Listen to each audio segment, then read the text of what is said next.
Alam mo ba na ang Troy, ang maalamat na lungsod sa mitolohiyang Griego, ay totoong nag-exist? Noon, inakala ng marami na katang-isip lang ito, isang alamat mula sa Iliad ni Homer.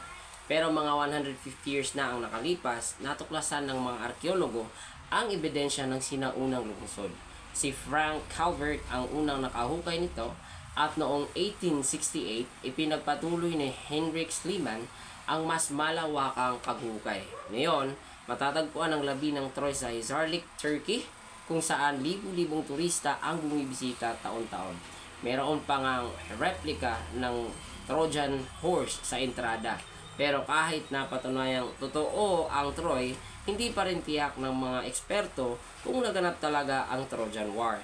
Patuloy ang paghuhukay at baka isang araw matuklasan nila ang mga labi ng mga mandirigma tulad ni Hector, di ba?